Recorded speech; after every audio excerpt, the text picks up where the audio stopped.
have you ever had those nights where like the girls come to, like you're saying, like the girls come to The you girls and come to you're you. like, I just don't feel it right now, and like blah blah blah, and it's always like something about that like energy of like, oh, I don't care, I don't like it. Like they make sense and they Oh yeah, come, nah, nah, nah. and you're always like, "Ah, of course, a night of all nights, I don't care. I don't want to. Mm-hmm. I want to just go home and watch Netflix by myself." Well, it's Like, funny because I remember you said like usually you don't go out with the intention of like trying to talk to girls. It's mainly just yeah, like lay back and chill. Every time me and my friends go out and we're like, all right, we're gonna go find some females. We're gonna hang out. We're gonna have a great time. Nothing happens. But anytime we're like, yo, we're just gonna go out and have a great time. Girls flock yeah, all the time. But it's like to me personally, I call it like thirsty energy. Like if you're out there trying to look for something, doesn't happen. yeah. And like even with like manifestation, if you allow it to come to you, then usually like it, you know what I'm saying, you're good. But the moment you kind of have like that needy energy, kind of like you don't believe in it and you're like waiting for it, doesn't happen. I think that's true with everything. Not even just like in a girl sense and That's a what I'm going saying. out And sense, but yeah, anything. anything as far as me that I try to manifest, if I'm trying to manifest something and I feel like I'm chasing it rather than attracting it, then it usually either doesn't come true or it takes way longer. But the moment I get my mindset in this state of like accepting things and attracting it rather than chasing it, stuff just pops.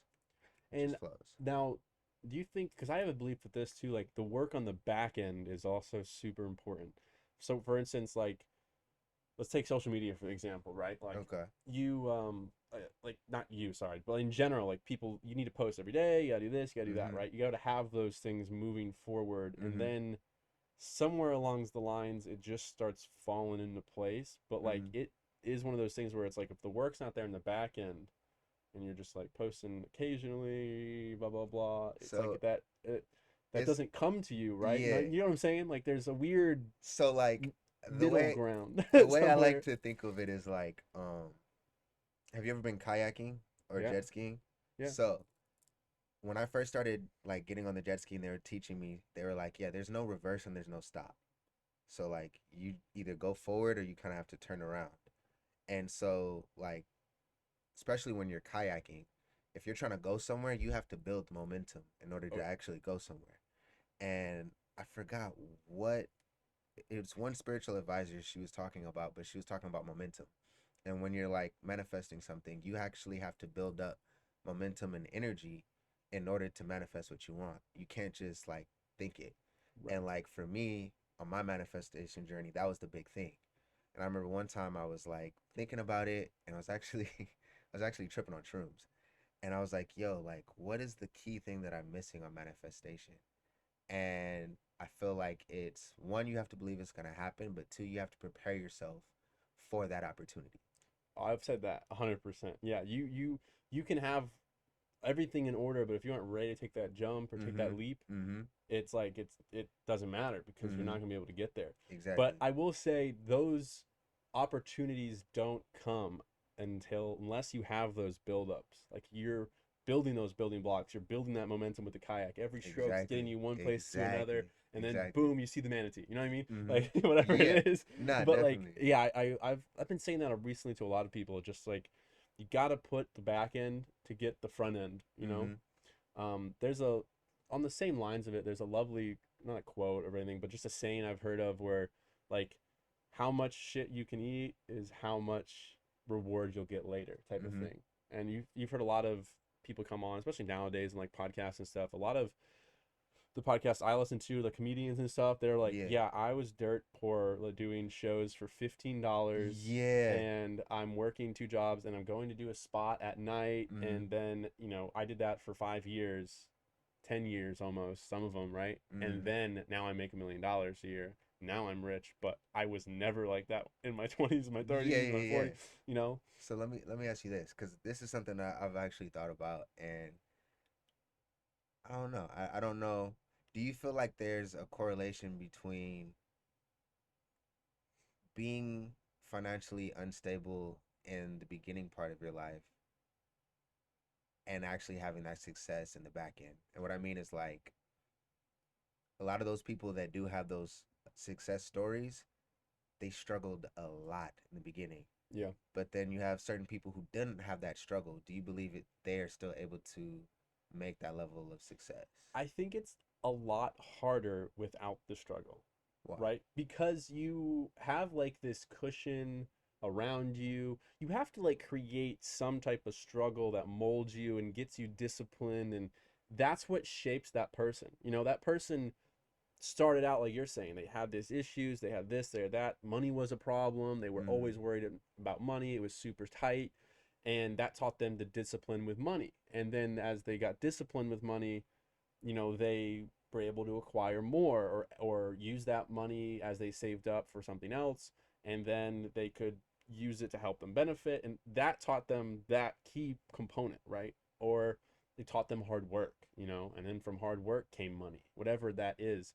I i, I don't think it's, I wouldn't say it's impossible when you start out soft and things are more cushy. I just mm-hmm. think it's a lot harder because you don't have the like, you don't have the adversities that you've gone through, you know? Like there's plenty of businessmen that have had 10 businesses before their 11th one hits. Mm-hmm. They struggled for 10, Yeah. versus someone who comes in and gets, you know, $1 million and everyone thinks that's great, which I mean, yeah, who doesn't want $1 million? But if you get that $1 million with no hard earned effort into it, do you appreciate it as much? Well, not even that. It's like you're probably gonna mess that up. I'm not even 100%. Yeah, like, most, unless you've had somebody that, and that's the other thing for like parents and stuff, like to teach their kids, if they've got money and then their kids get to reap the benefits and they have that benefit of yep, kind of a head start, yeah. how do you, that's a great thing. It's like, how do you get your kids to look at the world as similar or as closely as to you as possible? Because See, you obviously want yep. them to have a better life. That's why you Mm-hmm. worked your ass off, Yep. and they have a better life. But then you know, they, No, that's always yeah, been like one of my worries. Like, once I become successful, like, how do you, one, make sure you don't have spoiled children? Like, that's my main thing. yeah, Like, there's probably only been one other person that I think was kind of well off when I was in like middle school and high school, and that was because his dad was a professional baseball player, and still was the most genuine dude that I knew. Always very kind, very giving. I remember one time we were playing basketball outside in the street, and the ice cream man came, literally bought all of us ice cream, and I was just like, and he was like, "Yeah, don't worry about it, bro. I got it." And like, it's crazy because I heard a quote, and it was saying that like basically the man that goes through hard times. I was about to bring that up. You Yeah, could bring up this quote for everybody too.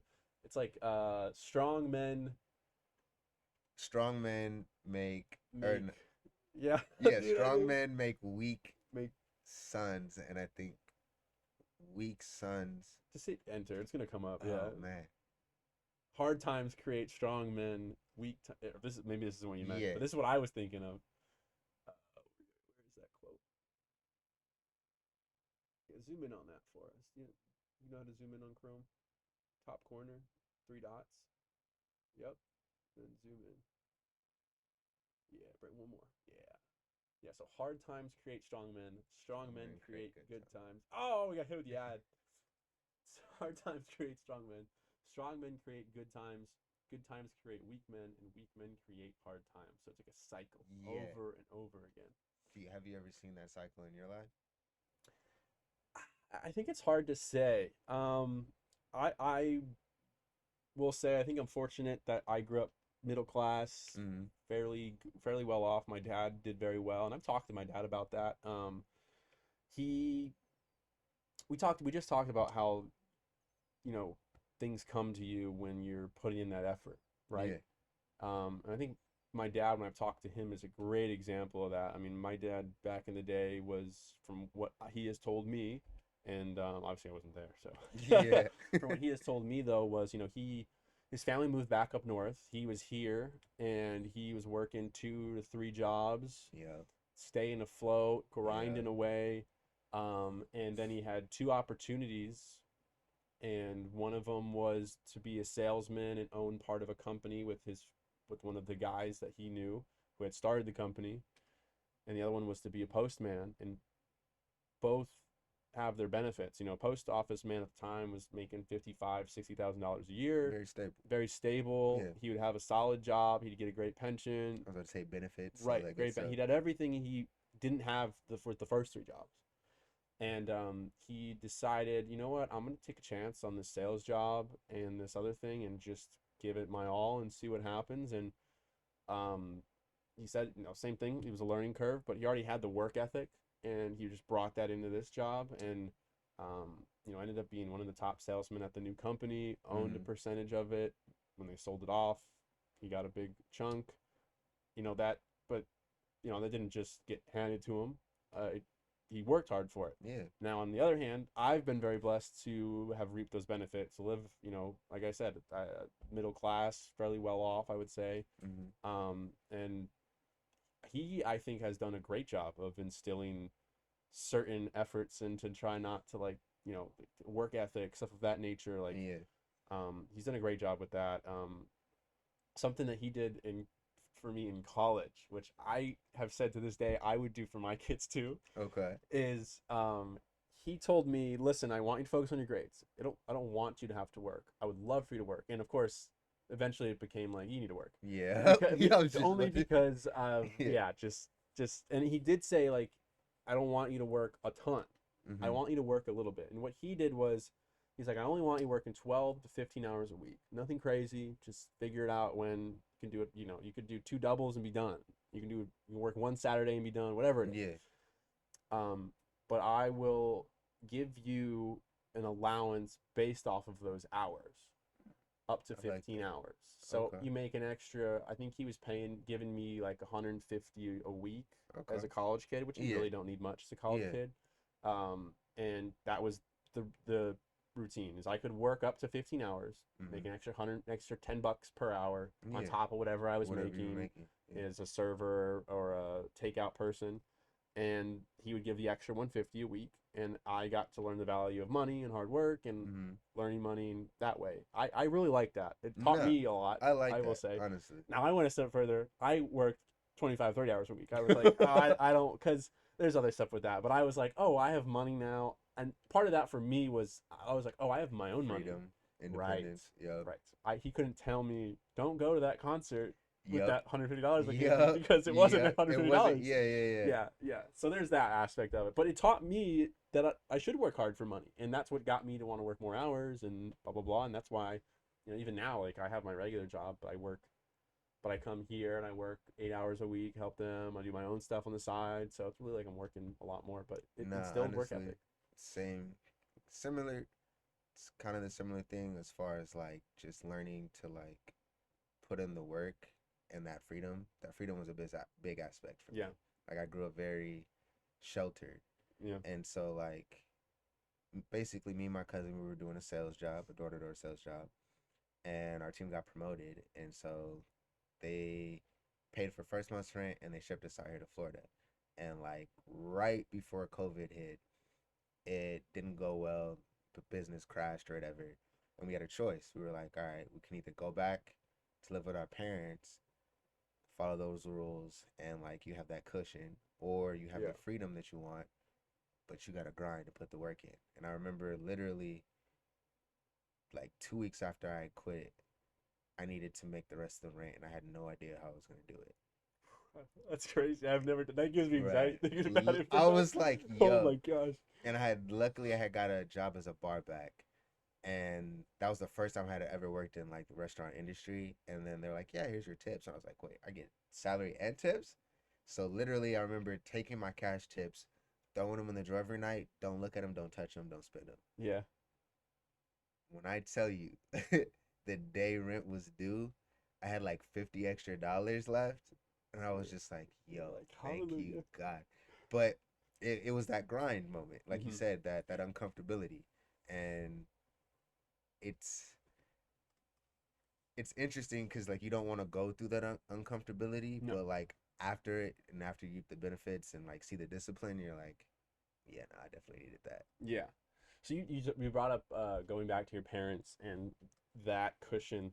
So I haven't really even shared this on the podcast, but I've recently just did that. I'm back at my parents, which is super Yeah. weird. Yep. So, and it's not Yep. because I was like in a horrible situation financially or anything. It was because I was paying rent in a different state where I had my last job. Mhm. I got laid off from my last job. This was back in November, Yeah. and I already was. So it worked out extremely well in my benefit, I will say, because I was already looking for a new job. Yeah. I hated that job, so I was like, Oh I'm yeah. ready to leave, Mhm. and I wanted to get back in Tampa. And there were other reasons why I wasn't just quitting and leaving, because I could have just quit, packed up, boom, gone. But I Dipped. Yeah. wasn't doing that because I would have owed them money. It was Yeah. a No, whole I bunch of remember. stuff. Yeah, we talked about it. So but I'm back at, a long story short, I'm back at my parents. And you want to talk about now, and part of that is because I was paying rent up there and I didn't want Mhm. to double down, but I Mhm. wanted to be in Florida. I didn't want to be there anymore. So it was Yeah. like perfect to come Yeah. back. Whatever, I'll do it for, I think I'm at like 4 or 5 months right now. But I'm about to be like, I'm like, get me out of here.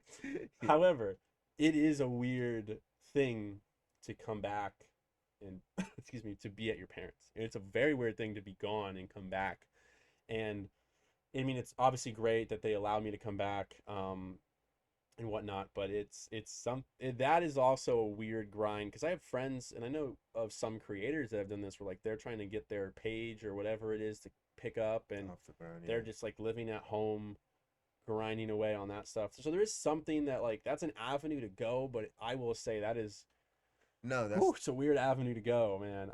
Yeah. literally that happened to me. So like first year of college, went, stayed on campus, was living the life, freedom, finally got to do whatever I Yeah. wanted. Unfortunately, I was on academic probation that whole year, and then my parents were like, "Yeah, nah, you're gonna have to commute." And that transition from moving from freedom back to the parents, I think is kind of one of the reasons why like I went so hard. Like Yeah. I'm talking about me and my cousin stayed through the pandemic, and my parents were like, "Yo, like you're not getting any money, like rent's increasing, like we have no idea how you're gonna like make it out there, like just come back and we'll take care of it." And it was just like, Yeah, nah. I can't do it. Yeah. I Yeah. like that freedom. So So you moved down here in the pandemic. Do you mind moving the mic a bit closer? Sorry, I just got a tad closer. You're good. you. I moved a year before the pandemic. So like the summer, yeah, the summer before the pandemic, we were doing the door-to-door sales business. And then right around like I think it was September, October, we quit. And then I started doing the bar backing. And at that time I still had to get two jobs. So I was bar backing at one spot, and then I was a lead at Macy's at another spot. And that Like Macy's the fortunately, store. yeah, Oh, Macy's the store. okay. Sorry, I don't know why. When you said lead, it made me think of something different. Did not No, make no, you no, no, think of the something different? position. So like, No, no. This kid's he's shaking his head at me from no, behind no, the no, no, no, screen. no. So like it was, and it was weird because it was right during like the seasonal time.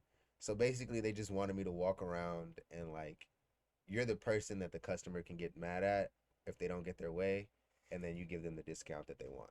That was essentially the position.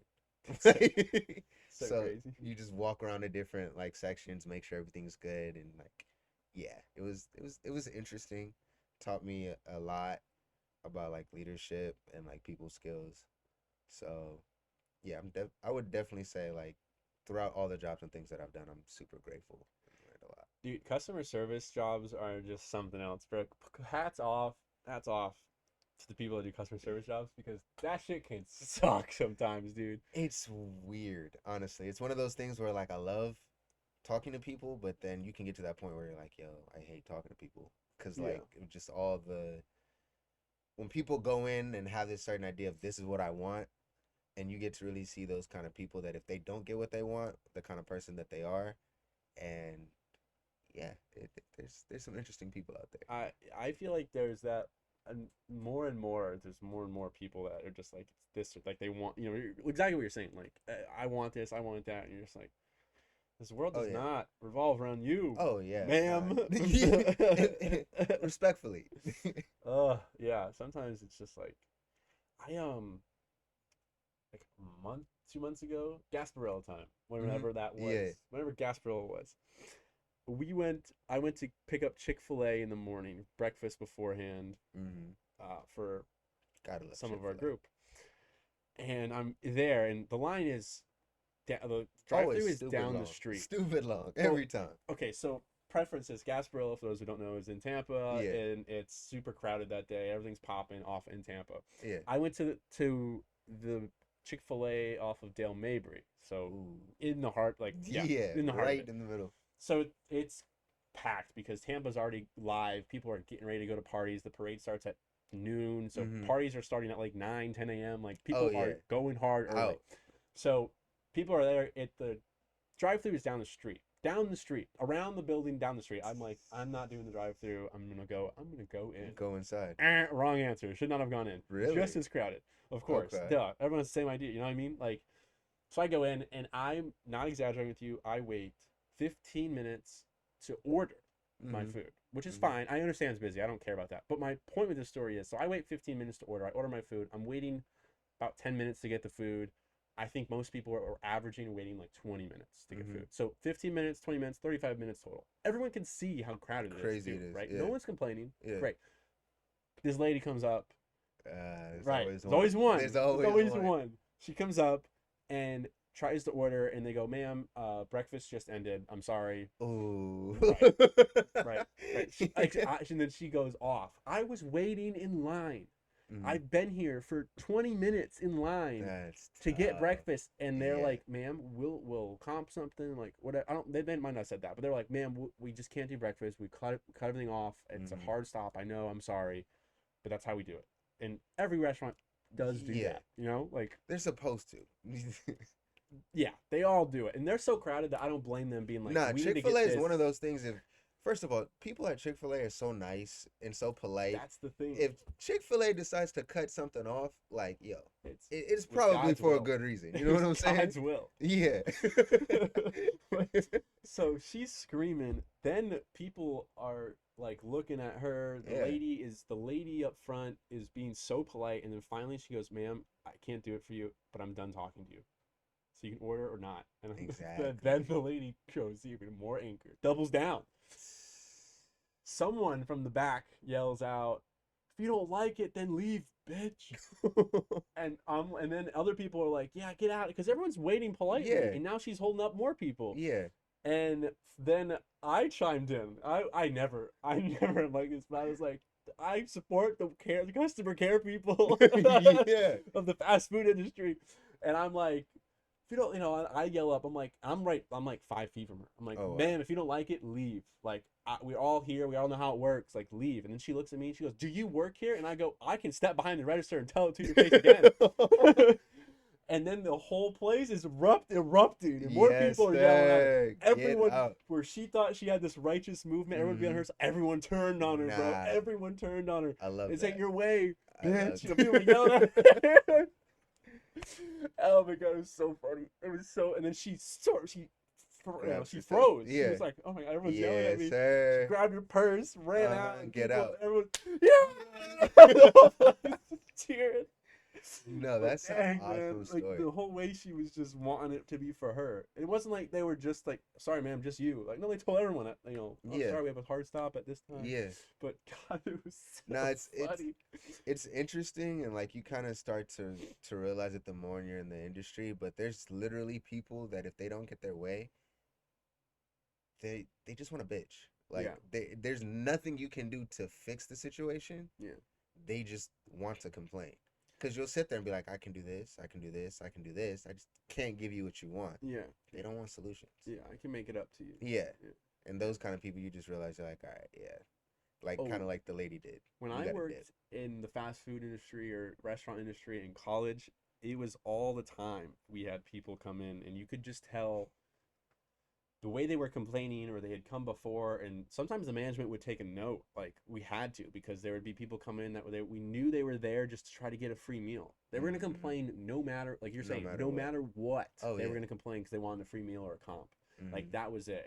And gosh, there were some people sometimes where it's like you're saying, it's just so mind-boggling annoying, where you're Oh, like, yeah. I'm trying to help you and you're still Nah, angry. literally at that point, I just shut down. It's like there's no point in exerting energy and trying to help you because help isn't what you want. Yeah. Yeah. And like, yeah, nah. You're just looking for something. Yeah. I Oh. had this lady one time. I was working takeout in the drive-through.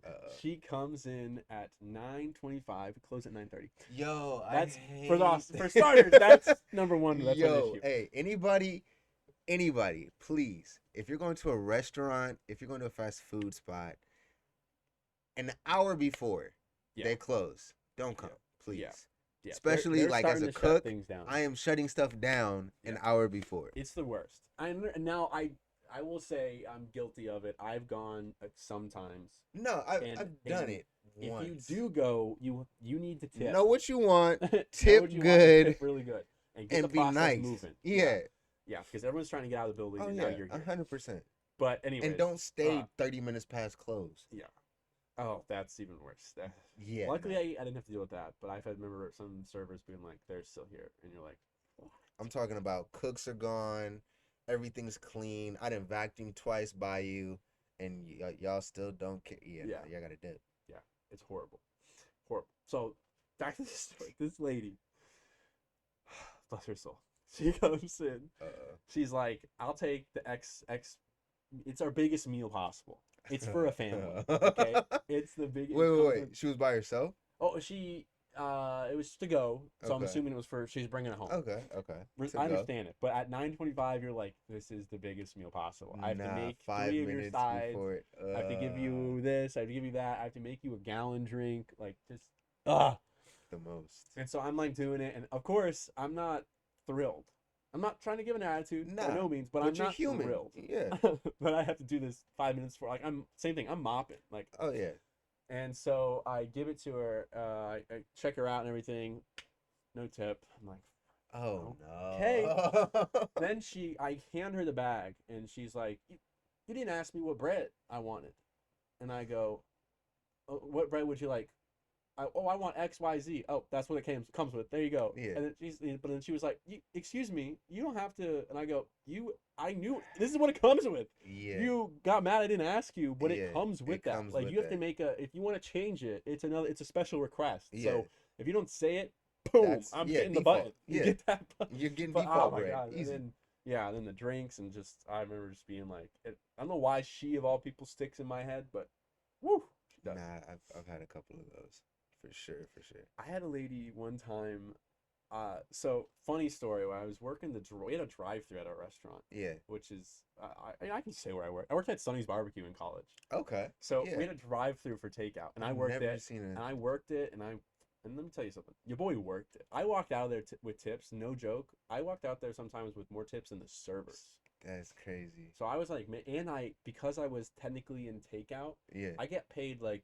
Not a server's wage. I got Nah, paid a you got regular wage. like minimum wage. So I was making like $8.50, $10 an hour plus tips. Oh yeah, you was and I was walking out with one of the servers. I was literally in college making like $35-$40 an hour, which was nuts. That's why I was like, I'm gonna work 30 hours a week. Oh yeah, easily. So, one time, and I was writing on. We gave them a pad to sign, just like the restaurant would, and I put in the pad a piece of paper and I taped it, made it look nice, but I put tips, welcomed, because some people don't know in the drive-thru you can tip, and it is a weird thing to do. No, However, I'm in the drive-thru. Yeah. I want those tips. No, hey, run it by all means. So I wrote it on the book, and I was, here's a check, and they would open it and go, oh, and then I get like $1, even if it's $1 a person. Nah, hey. The volume, right? The volume adds up. Yeah. So when someone gives me $5-$10, you're like, oh yeah, crap. You're like, I'm making money. Yeah. And for the record, I think takeout, $2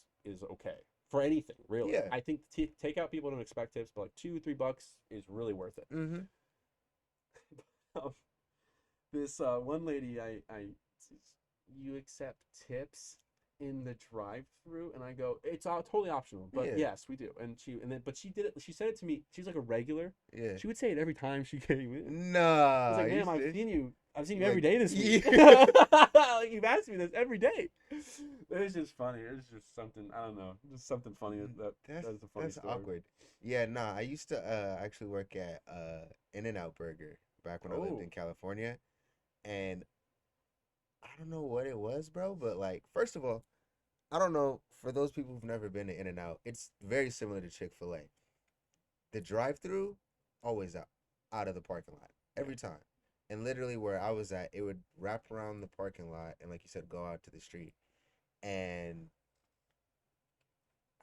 I don't know, something about the drive-through, like just sitting there smiling, talking to people. They'd always be in a good mood. Yeah, Always, you know they're what I'm always saying, high. say good things. Yeah, yeah, exactly. In and out, they're definitely high, but in and out. Oh yeah. No, literally like you'd walk up and you'd be like, "Hey, how's it going?" "Yeah, we're good." Yeah. And mind you, like you said, it's a long line. So these people are literally sitting in their car for like 20 minutes before they even get to order. They don't care. See, now that's the difference though between Chick-fil-A and In-N-Out or any fast food, bro. Chick-fil-A gets that line moving. Oh yeah. Chick-fil-A knows how to move a drive-through. Well, okay. It would still be moving, but okay, you got to put it into perspective. We've got 3 grills going Yeah. at one time. Yeah. Usually, you only have one, maybe two. And on top of that, like I said, you've got full inside, Yep. and then you've got a line going all the way throughout the drive through 20, 30 minutes. Like, that's like average, but at least in Cali, that's like average for In and Out. Yeah. No, I mean, trust me, it makes sense. And they do move them quick as they can. You know what I've I'm been in and saying? out of there. I totally get it. But I would just say something about Chick-fil-A. They know how to move the drive-through. No, It hey, is different, but they know how tops to to move Chick-fil-A, the they got the drive-through. mechanics Know, moving. they got You know what I'm something saying? down. They got the Lord working behind them. That's what they got going on. What's a story from your work experience in the restaurant that is funny or crazy that comes into mind? I've shared two. What you got? You got anything? Funny, funny. I don't know. Uh, Or some characters you meet in the restaurant industry? You got some characters. characters you work with? Something. We used to have some guys that were hysterical.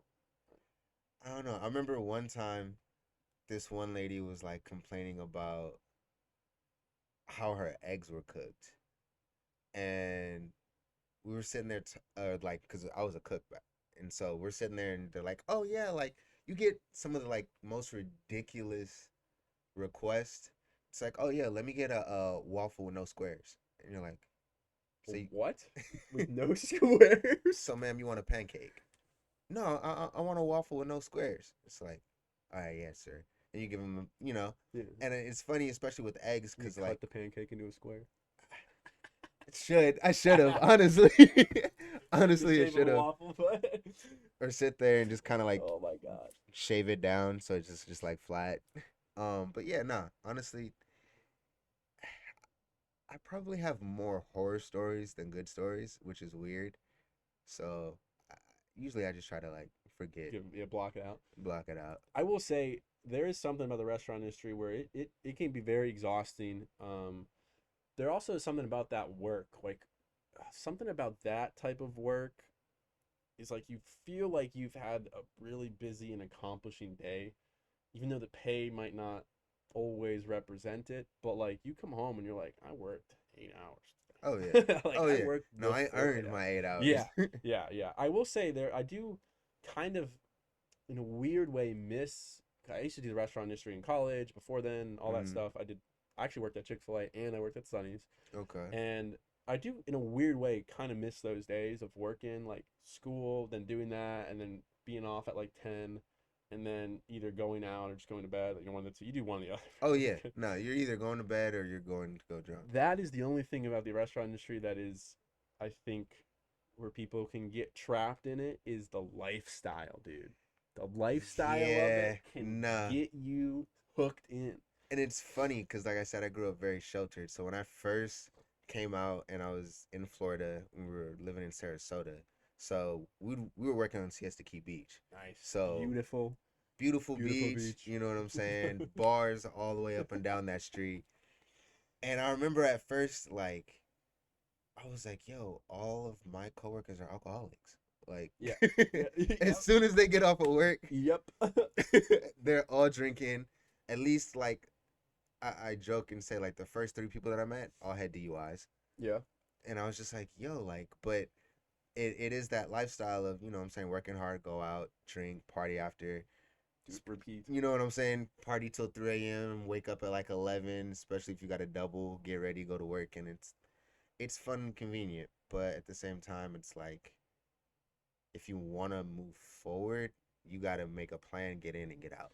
Yes, 100%. You need to have a plan because you can get sucked into that Oh, life and you're so easy, and there's a trade-off with it too. You've got a lot more flexibility. You can work time when you kind of flexible. want. You Yeah, can take off. There's a very abundance of jobs. If you don't like a job or you want to go away on a trip for two dip. weeks, Mm-hmm. but you just do it. It's either the job will wait for you or you just can do Or it. you just get a new one, you Yeah, come back. yeah. Yeah. But yeah, some of the people I know now that are still in it, and they drink every night. Sometimes they go out, they're It's doing one of the blow, reasons why I would like on a never be a Tuesday, bro. manager. Like, I remember there was this, like, I started noticing when I started going to like multiple different interviews and stuff of like the chefs or the head cook. All of them have white hair. All of them stressed out, either smoke or drink. If they smoke, they're hitting like a pack a day or a pack every Yeah, 2 days. And I was just like, all right, that's how I don't want to end up. right, So like, right. yeah, and I've definitely seen both ends of this spectrum. It's weird how you can learn things in life from what other people do in a bad sense. Oh yeah, Like you yeah. can just observe and go, I don't like that, and I Mm-hmm. decided I'm just not gonna go that Yeah, route. nah, that Like I'm cool. it's weird how those things can kind of impact you. Like I have a family member who had like partied a lot in college and stuff of that nature, and to each their own. I mean I know I still partied in college, Yeah. but I always remember being like I don't want to go to that extent. Like No. where like they're arguing with like their parents, and you're Mm-hmm. seeing like that side of the family like getting into arguments over it, like your grades are bad, blah blah blah, and you're like, I could just do without all Yeah, that no, I'm a stress. pass Yeah, I by could that. still have fun and not Yeah. have to deal with My thing that. was the blacking out part. I never got that. Dude, I When don't get that either. I don't. I people to were this like, day I don't "Yo, get that. I'm drinking to black out." I'm like, "So you're basically don't want to remember what happened. Yeah, What's the point of that?" I people don't believe me when I say this. I've had nights where I've browned out or whatever. There's certain nights I don't remember whatever they call that now. Yeah. I've heard Yeah, browning yeah, out, yeah. whatever. But like I've never fully blacked out. To this, I don't know what it is about alcohol. I've had nights where I'm puking, and I also hate that. That does not happen No, I often. hate That is a puking. I've only that is a rarity. My worst night ever. Mhm. I was out till like 3 a.m. and I could tell you the whole night almost of what Mhm. we did. And I came home, puked my guts out because I was so drunk. Yeah. Had to be carried home like Oh, so yeah. drunk, like. But I could tell you up until that point. Like Mhm. I could tell you everything. Like I went home, I did this, I threw up, blah, blah, like I could tell you what we did at the club. I didn't black out. I Yeah. should have blacked out that night. Yeah. There's no reason why I shouldn't have. Never, but I never have. People don't believe me. The first I could definitely count on my hand that any of the times that I blacked out, probably only like 3. But the first time, it was my 21st birthday. Me and my friends, we had went to Huntington Beach, and we were having a bonfire, and we were just drinking. And back then, I was really on Fireball. So yeah, now everybody, everybody makes that sound. Hey, end it now. But yeah, so it was like a big keg, and not a keg, but like a Bottle handle. yeah, handle. There we go. And I remember it was like a third of it left, and they were like, "Chug it," and I was like, "Shit, it's my birthday. Fuck it, right?" So chugged it. I'm feeling a little bit, but I'm like, all right, I'm chilling. And then it hits me, right? And then it's nighttime, it's a bonfire. All of a sudden, these hobos come up. It's a bonfire. Oh yeah, Turn we the were lights chilling. up. We were having a good We're time. burning everything. I'm sorry. No, and then literally these hobos come out of nowhere, and they're like, "Yo, like you want to smoke?" And I remember in my head, please don't say anything about my birthday, please. All of a sudden, my friend's like, "No, but it's his birthday," and I was like, Oh. So they're like, "Do it, do it, do it, do it." Yo, first of all, I have no idea what this weed was laced with, I was like, but you didn't do weed, you did crack. probably. But I was so tipsy, I hit the wrong end of the blunt. Oh, she just burnt the fuck out Burnt, of your lip, bro. burned my mouth. I'm sitting there coughing up ash, and within And like they're 5 or dying. 10 minutes, Your boys bro. are just dying at you. They're Bro. laughing their ass off. Oh yeah, no, they were Oh, all yeah, they're laughing. laughing, They were yeah. just like, "Yo, did he just hit And the they wrong never end?" let it down to this day. Oh no. We laugh about it, but literally after that, blacked out. Next thing you know, I remember them waking me up and they're like, "Yo, we gotta pack up and leave." Blacked out again, and then I remember I was in the car, And I remember my friends told me later, they were like, "Oh yeah, no, bro, you were gone. Like you were literally like counting the steps as you were going up the steps to the car." And I was just like, "Yo, like." And then the hangover the next day, I was like, "Yo, no, I don't know why people Brutal. love this, but never doing this again." Dude, the best thing about getting older was being able to afford top shelf liquor and Hmm. then finding out that you don't get as worse of hangovers. Wow. Game changer. Game I changer. didn't know that till like maybe a year ago. I Honestly, was like, oh, I'm drinking this tonight, and I wake up and I'm like, and everyone's like, how is it? I'm like, I'm good. I'm like, that's weird. I was like, I was hammered last night. I'm good. And they're I'm like, what'd you good. I'm drink? chilling. And I was, oh, I'm drinking X whatever tequila it was. And they're like, oh, you bought like good shit. Like Yeah, that's why. And I'm like, yeah, wait. What do you mean that's why? They're like, yeah, like the better it is, the more refined, and yeah. you don't, the smoother it is, and it's all that. It's smoother, I it's better, it's cleaner. It's just like you don't get a hangover. And I remember being like, you're lying. And they're like, no, like it's I 100% was about true. to And say, did now you I'm like, test it out? well, we not buying nothing cheap no more. We're going all out on this now.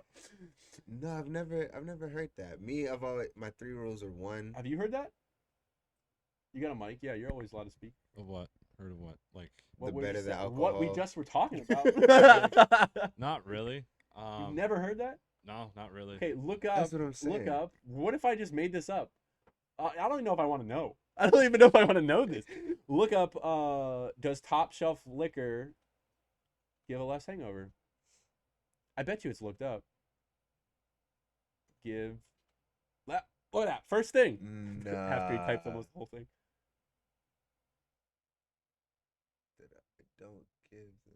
I don't give them as Don't much. give as much. Yeah, I didn't mean no hangover. Yeah, Maybe yeah, I didn't yeah, say yeah. that right. Yeah, I didn't Yeah. mean like you don't get nothing. It's still possible. That's crazy. Nah, for me, I'm always just making sure I eat before or after. I always eat something like pizza or bread so that it soaks up the alcohol, Yeah. and then never mix my darks and lights. If I mix my dark and lights, I'm either puking or that hangover is gonna be crazy. I haven't noticed that yet, although that I've heard, but And then the is sugar. I remember somebody telling me like sugar's a if it big has one. high sugar, you're fucked the next The morning. big sugar is a big one. Sugary drinks. Dude, you just made me think of a night I think I blacked out. Oh my gosh. Like the first time. We like sugary drinks. I remember in college, like first freshman year drinks of like uh Blue Long Island's, like Blue Long Island iced teas, bro. Oh They're man, so sugary. yes, You wake up the next morning yes. and you're like, I'm it's so bad. It's so bad. Yeah, those are sugary. Oh, not gonna lie though, like not the Blue Long Islands, because I feel like the Blue Long Islands have like the liquor in it or the blue grenadine. caraca, Yeah, that makes it Caresco, something, something something makes blue. it blue, but it makes it very sugary. But like regular, if I have like one or two of those, and then I'm literally just drinking like beer for the rest of the night. Yeah, let's see what this Blue Long Island recipe is. Do you know that's a myth too? What? Liquor before beer, you'll never be sicker. Beer before liquor. What is it? Are you sure? It's Yeah, always worked out for me. I think it's liquor before beer. you're in the clear. You're in the Beer before clear. liquor, never be sicker. Yup. Yeah, that's a myth. It's a myth. Really? It's as long it's you can do whatever. It's just the volume, and like I think with most people, you have a hard time figuring out like I've had because you can think like I've had this drink. I've had five of these that taste the same, Mm-hmm. or I've had five of these beers that taste the same. What you got? Here's the ingredients for the Blue Long Island. It's vodka, tequila, white rum, gin, blue curacao, lemon That's juice, Blue and ginger ale. Curacao. That's the one that has all the sugar in it. Curacao. I That was gonna sounds say like a lot. cocktail. I wasn't gonna butcher it. I was just gonna let you guys try it. Ginger ale. Yeah. I love that. Even the ginger ale, like sugar. Ginger ale's been a lifesaver for I can't do much sodas now, so ginger ale's been nice. Nah, I Nice definitely change of try pace. to chill off the soda. We Yeah. we connected off of our your passionate living page, Mm-hmm. this podcast, Live Mm-hmm. Yourself Every Day. You also have a podcast you did have called Genuine Living, Yeah. stuff of that nature. Yeah. I have to ask this at some point in the podcast before I forget. So, Yeah. how do you live yourself for every day? Honestly, through my poetry and deep talk. it's weird, but like, so two passions of mine is like art, whatever kind of forms, whether it's acting, singing, rapping, drawing, art, and being a creative, and then emotional wellness. So like, I don't know if you've ever had those times where like you have friends and you guys are kind of like talking and you have like these deep life conversations, and then all of a sudden you say something and then they click and they're like, yo, like now I see the world in a different light. Well, for me, that happens a lot. And those two things I can definitely say, if I'm able to do one of those, it definitely keeps me going all the time. Like I'll literally be having like a crap day and get off of work, smoking, chilling with one of my coworkers, and all of a sudden we start talking about life up till 3 in the morning. Next day, I'm on like 5 hours sleep, but I feel great Mm-hmm. just because like one, I was able to help that person, and two, like I guess it was just like feeling like useful. You know what I'm saying? And actually being able to give something to somebody. But to answer your question, those are the main two: is being a creative and being able to help somebody through like emotional wellness. And those are like my passions. Those long talks for everybody are like just mentally stimulating, where you just Mm-hmm. come out and you're like, damn, that was good talk. Like, no matter what it is, it couldn't even be Yeah. about you. It couldn't doesn't have to be like, even necessarily super emotional, but just like talking about different things and diving into them. Yeah, those are. I think we all kind of live for those, and you like those are moments you might not even remember them all, but like they're just like you're saying that you just feel reinvigorated. Like it's Mm-hmm. mentally stimulating, and Yeah. then you come out of it It's with like a like a charger. clearer, yeah, like a charger. Yeah, Mm-hmm. yeah. And that's the other thing with you mentioned the creativity stuff. The creativity itself too is the same type of thing. It's almost like when you love something and you enjoy doing it and you're creative with it, it's like it just like boosts you up and you Mm-hmm. enjoy doing it, and that shows with your Yeah. enjoyment, and it just like flows, and you just feel like I'm doing something I like. It's different because you don't get creativity in corporate life in a 9 to 5. You just don't get that. Not a No. lot. Very few of those No. jobs are. Me and one of my friends actually had that conversation because so before I moved out here, I was working for Penske Trucking and I was doing like detailing on like the leasing trucks that they would lease out. And he was a wind turbine tech. And both of us were creatives. He used to like film like dubstep videos and stuff like that. And like I said, I did acting, writing, stuff like that. But when you don't have that creative outlet and you're kind of like just focusing on like making money and like 9 to 5, it drains you. Oh yeah. And you get to that point where you're kind of like on autopilot and you just don't, almost like you're numb, like you don't feel anymore. And I feel like as like just human beings, we need to have that balance between like discipline, but also like emotion and passion. Hmm. And so like kind of like you said, being able to find those things that really excite you and set you on fire, like those are the things that even if you're not allowed to do them every day, if you can like systematically keep on doing them throughout your life, it definitely helps you live for you and have a happier life. Yeah, I think building off of that, I think a goal. I think Gary Vee says this a lot, and I totally agree with it. The way we look at success in our society needs to be changed. We're Ooh, really going for yeah, the money, where it yeah. needs to be you find something you absolutely love and you're passionate about, and you go do it. You're doing that every day, and it doesn't feel like work. Mm-hmm. Like it just doesn't. It just time flies. You're having fun. Like I mean, me when I come here and I do a podcast with you or another guest, it's like yeah, like I love that. And not that my job's horrible. I like my new job, but like my last job, man, I'd go in and you talk about like what you're saying, where it just drains you. Oh, dude, I'd come home and just be like, I don't want to do anything because this Nah, job sucks. And sucks. it's weird how that works, because you would think if you hated something so much, you'd want to be working hard on other things to Mm-hmm. get out of it. But it, for some reason, does like the opposite. Like it Opposite. like just it sinks in more, and then it starts affecting other parts of your life, and you start to really hate a lot of things. Life. Yeah, no, yeah, life to an extent. or you're just doing other things out of work that like maybe you normally wouldn't do. Maybe you're going out more, you know. You're Yeah. like, I'm gonna go out every Friday, Kind Saturday, of like searching for because that. I need to get the eye Yeah. testing done. Like, or you're chasing Friday. Oh, I'm so excited! It's Yeah. Friday. Like I couldn't imagine going back to a life of that where it was like I'm excited for Friday. And it's You know what I mean? interesting, yeah, because like kind of like you said about like Gary Vee and changing our viewpoint of success.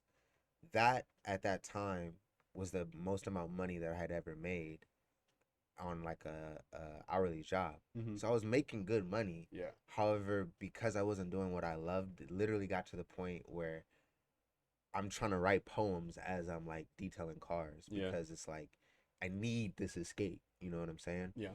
And so like, yeah, I feel like a lot of people don't realize that one, what makes them happy.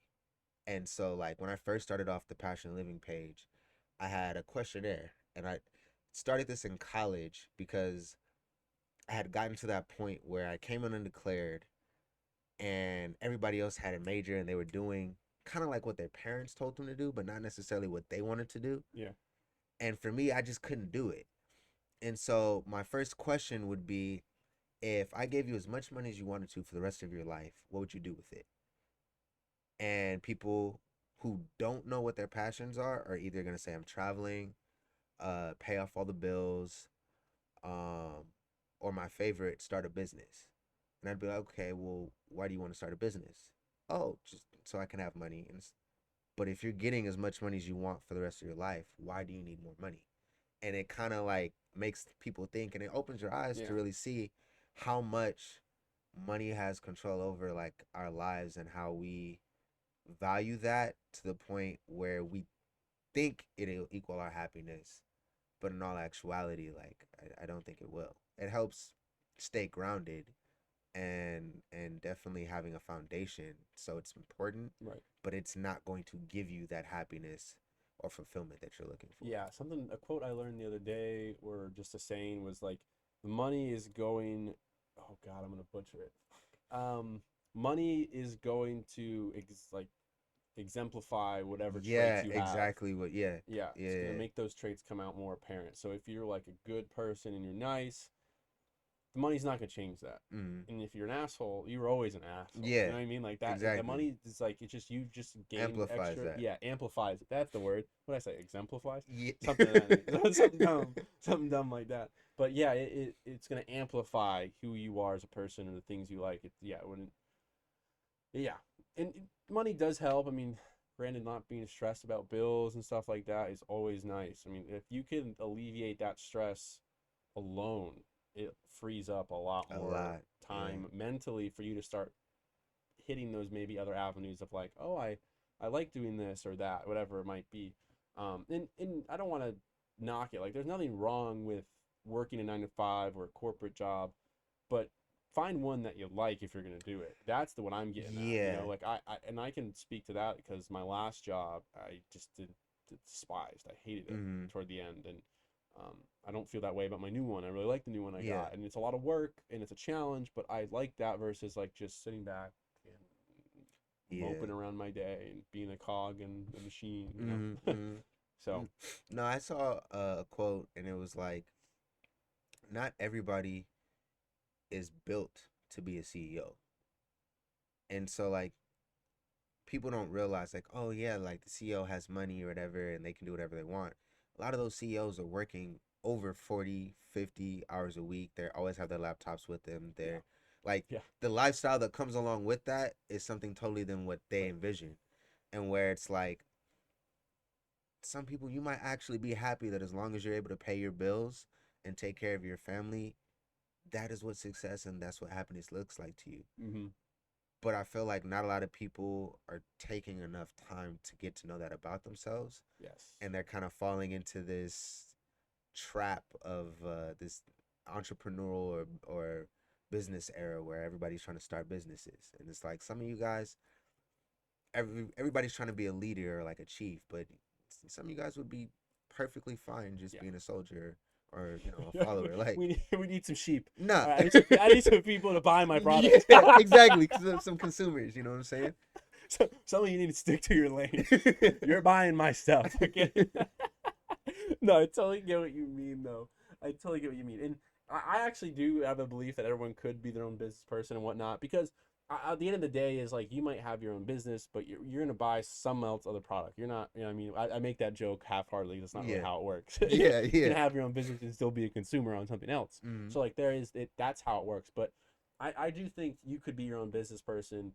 We just gotta define it as you're happy and you're making that money. Like if you love candles, okay, and you want to Hey, make make the candles, out of those and you candles. open up a small shop downtown in the middle of the town, in a nice little touristy town, and you sell candles and soap and whatever, Yeah. and you love it, and you might make only 80 grand a year, but you love it, that is freaking awesome. No, that's perfect. That's fantastic. That's Could you perfect. grow that more? You could, 100%. That's Mhm. where then we start talking about branches off the tree. Yeah. But you got that foundation. You got that nice solid trunk and roots built.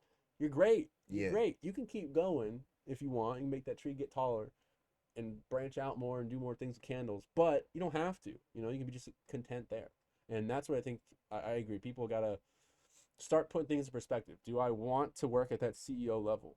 You know, Mhm. that's something people don't think about when they start their own business. No, they do not. You're working 24/7 now. Yeah. Hello. Like, I mean, the guy we called to help with this is his place, and he Yeah. runs a lot of the stuff here. Yeah. But I mean, there's times where people are working here late at night, and if they call him, You gotta answer. yes, I'm no, don't worry about waking me up.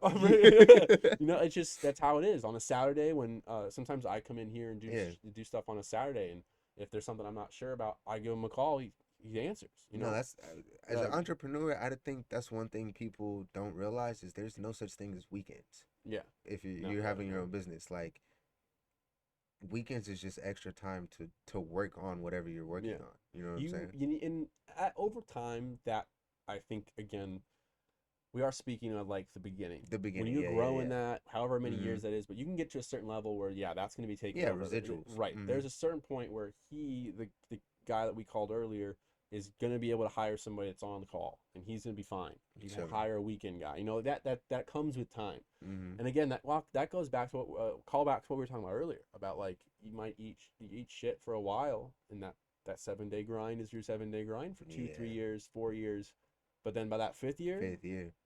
you're done. You know, you're done. You don't have to do it anymore. You're making enough where you're good. You're solid. So there's also that. It's so funny because there's so much nuance with everything that we're talking about, and it's great that we brought up both sides because like, yes, entrepreneurship's great. It gets you out of the 9 to 5. You don't have to work. Mhm. You don't have a boss, Yeah. but you no longer are bound to a 40-hour work week. You're Yeah. like you said. You know there's a trade off There's there. a trade off. And that's the thing is that's what people we go talk back to our original thing of living genuine living, passionate living. So I'm looking to make sure I got the names right, and then live yourself every day. What those three things encompass is the fact of learning about yourself to where you go do those things that you love every day, and you know it takes time to figure that out too. That's another thing is you got to work on yourself. You got to put effort into something and then realize I don't actually like that, and then you pull back. No, the And trial and yeah, error for sure is a trial big and thing. error is huge. Yeah. And like, that's another big thing. Like so many people, you know, get to perfect analogy. This guy Naval Ravikant. I don't know if you've heard of him. He Mhm. is a tech guy, business guru. Love him. I'll send you a podcast of his. Yeah, It definitely. is my favorite podcast to date. I listened to it. Matter of fact, I haven't listened to it in a while. I'll probably listen to it sometime in the next 2 weeks. But I literally re-listen to it like every six months or something. Mhm. So much information, and you just learn. I learn something new every time. But one of the things he said is, you know, a lot of people they hike up the mountain and they get to maybe 2/3 the way, and let's just say that's a corporate job, right? And then they get there, and so many people realize at that 2/3 mark, oh, I'm either not going to make it to where I want to go, or I'm not enjoying this route as much. Mhm. And so many stick with it. They just stay there. And very few want to go all the way back down to square one Nah. Mhm. and go up a different route. And you know, it's a great analogy of you can climb the mountain, then realize, oh, this isn't working, and then all right, I can either stay here and just this is my life, or Yeah. I can go back down and start over and get to that peak. And it's yeah, it's I feel like it all goes it all helps no matter what you do though. And like if you look at the time spent like over time or Yeah. journey. So like for me, I came out here doing door to door sales, and that was one of the big things that taught me was A, learning to communicate with people, B, being confident with yourself, and having that confidence to walk up and you really have to sell yourself. Oh You know yeah. what I'm saying? And that I feel like transferred over so well with my poetry, and that kind of helped really like me concentrate more and better myself as far as like performancing and open mics and stuff like that. Now, I'm not doing door to door sales anymore, Right. but however, I feel like there's always traits and characteristics that you can take that can help you along the way. Where if you stay at those 2/3 mark, one, you're not going to be where you want to be, and two, you didn't reach your full potential. Mm-hmm. So like for me personally, it's I've never been like, okay, I'm this isn't the route I want to take and just quit, you know what I'm saying, or just stay there, because I feel like there's always key things that you can take and key characteristics or skill sets and you can be applied somewhere else. Oh, 100%. You know, it's a funny, another quote I always love is when you're in a storm, an analogy for life, when you're in the middle of something, you can't see what's going on outside or what's in the future, or what's going on around, right? Yeah. Because you're in the storm. You can't Mm-hmm. see the sky that might be literally one step away. Mm-hmm. Now, someone on the outside can. Mm-hmm. They can be like, "Hey, you're I know it sucks right now. You're building great blocks to help you with whatever it is later, you know." That is something I've taken with me is you never know what that builds off of what you're saying is you just never know where your path is going to take. What is like, I mean, I look at like working at a restaurant, you know, like I learned work ethic from that. Boom, took that to the next Take it, job. yes. Worked my next job, found out I don't like that. Mhm. I mean, I like aspects of it, but I don't like XYZ. Now I know I'm never going to do that again. We're going to switch careers. Boom, switch careers. Take what knowledge I got, apply it to what I need to, but we're not doing that anymore. And all of it, it's all, life is just one big game of learning and continuing to learn. That's Yeah. the thing, too, is when people stop learning is when they start to decline. That's Always learn ooh. things. Yeah, nah. I definitely there was this one video with XX Testosterone, and he said that he believes that the two main purposes of humankind was to create and to evolve. And he said if you think about everything that we have around us right now was originally a thought and was created by somebody. Yeah, And it's so powerful. you know what I'm saying? Yeah, So yeah, like when yeah, you so think about it, powerful. and then two, like evolution is natural. It always happens. So if you are able to find something that you're able to create and you're constantly evolving and getting better, I feel like those are the two things that will help. One, you find your passion and your purpose, but also have a better quality of life. And I know personally, especially as a creator, and just like in life in general, if I don't have a goal that I'm working towards, and especially if everything's gravy, like money's coming in and everything like that, it gets mundane. Mm-hmm. And you get to that point where you're like, all right, I feel like I'm living the same days over and over again. Yeah. And then that's when you kind of have to sit down and question yourself because you're like, nothing's wrong, but something's wrong. You know what I'm saying? Like I have this feeling in my gut where it's like something's missing. And I feel like for me, that was learning like, all right, there's another step that I can go. There's another phase of evolution in myself that I can take. And that's a sign, all right, I got to start kickstart that. And the moment I don't, that's when I start to feel like stuck.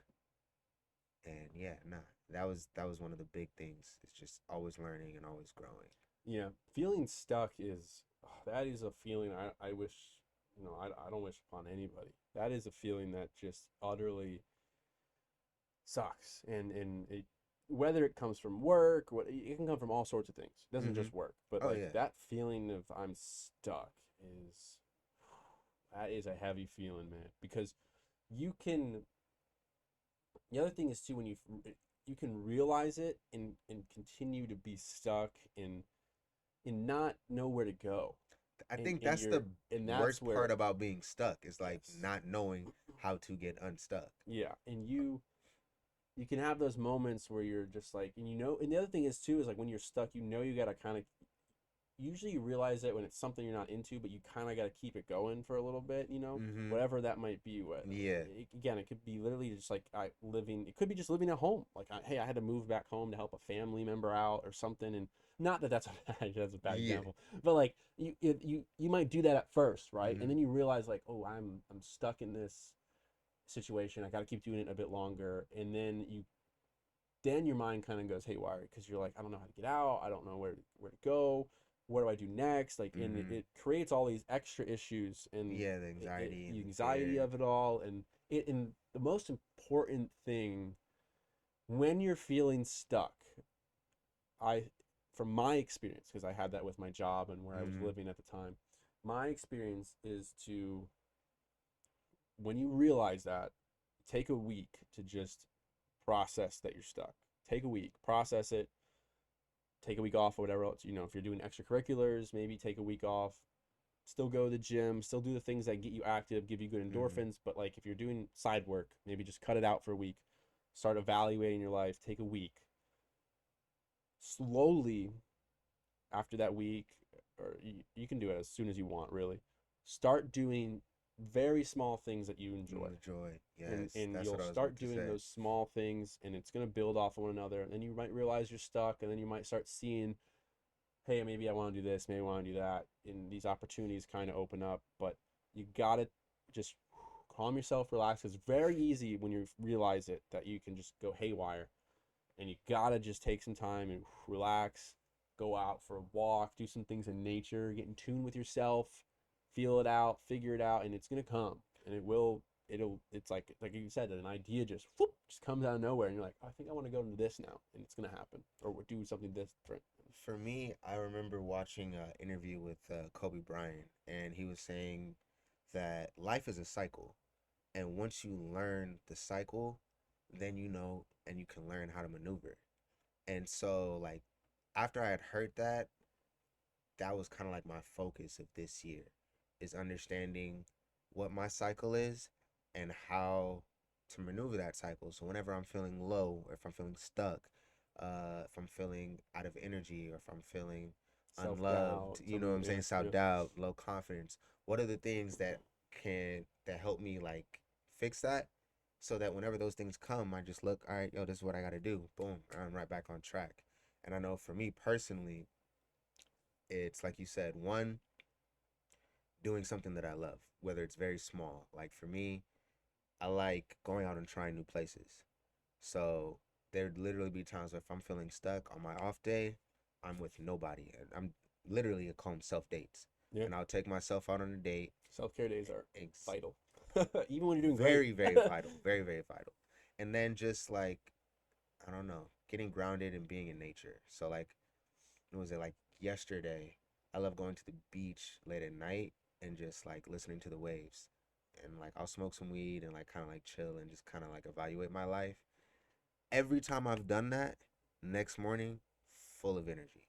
And it's kind of like just like a aura cleanse, and it's Nature can do nature. oh It's yeah. so key to get in touch with nature. I don't know how people. Well, I guess people in the city, there's always parks and stuff, so they can kind of get it. Mm-hmm. But like, yeah, I being in touch with nature is such a key thing, and it's such a humbling experience. So too, as well. Like if you were to, you go out in the ocean, you're like, this is Huge. vast. Yeah. You go out in the mountains and you look and you're like, oh my god, that a rock could just fall off this cliff and kill me. I'm dead. Like this is that. All right, one false step off the ridge, I'm tumbling down. I'm Mm-hmm. dead. Like it's so humbling what nature is, and it really, yeah. And something about it is just peaceful, relaxing. I love nature. Nature's No, gotta get I going. love being around trees. I've learned trees and water are my main things. That's the shrooms talking Like, right here. no, definitely. And it was funny because I didn't really get into nature like that until I started doing shrooms. You get a whole new Yeah. perspective, bro. There's a whole new perspective. Trees, all of a sudden, you're like, these things are wild, and Yeah, they're around us all day. all the And time. you just block them out, and then you take Hmm. shrooms. You're like, wait a minute, these branches are looking mighty weird all of a sudden.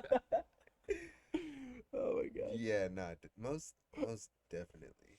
Yeah, With the shrooms was definitely open, and it's they funny do. because I remember. So like I said, I grew up. I don't know if I said this, but I grew up in California, Mhm. and the part that I'm at, it's valley. So there's like these big, huge mountains. And I remember as a kid, my dad would be like, "Just look at the beautiful mountains." I'm like, "Dad, the mountains, like, get over it. Like, we see them every day." And then I moved out here to Florida, and there is no mountains. None. And so like when I go back to Cali now, I'm just like, I see what you mean. And like me and my friends used to always go up late at night, and there'd be if you go up through the mountains, there's this one part where you can oversee the city at night. Straight vibes. Oh, I bet. Every Oh, time. that sounds awesome. God, I wish you had that here. Yeah, we don't. We I got. was literally. I remember one time I was having those low points, and I was like, "Yo, I just need to I gotta be get on some like a mountains, mountain and bro. like." And I remember asking somebody, I was like, "Yo, like, do you guys have mountains here?" They're like, "Mountains in Florida? No, we don't got no Yeah, you can mountains." drive about 10 hours north. Yeah, no, I was just like, "No, this isn't No, gonna no work." mountains. But The ocean does a good job though if you can time it right. Or you know what our equivalent is like catching sunsets here. There is not that you can't catch a sunset in the mountains. I'm sure it's fantastic in the mountains, but there's something about beach sunsets. There's just a different hit. It just nah, hits different. definitely, Just hits different. You know, definitely. just does. Well, Josh, we're at like an hour, 15 minutes, dude. We've been Okay. flying through time. We're gonna call it right now, but dude, thank you so much for coming No, I on. appreciate you throwing me Tell over. to people where to follow you at. We'll make sure we have it in the podcast bio and stuff too. bro. Yeah, Instagram is poetic just one C3. I also have a emotional wellness page called Passionately Living, passionately underscore LIVIN, and yeah, you guys can follow me on there. Uh, Eventually, I'm working on like a TikTok and YouTube, so there'll be some other stuff on there Yeah, later as get well. them going, man. We can talk to me about that stuff. Love social media. We'll talk about that off air. But thank you so Yeah, much for coming. Thank you for taking time out of your day. appreciate you, I man. appreciate it. This has been awesome. Way longer than we expected. All right, buddy. Peace. We're out.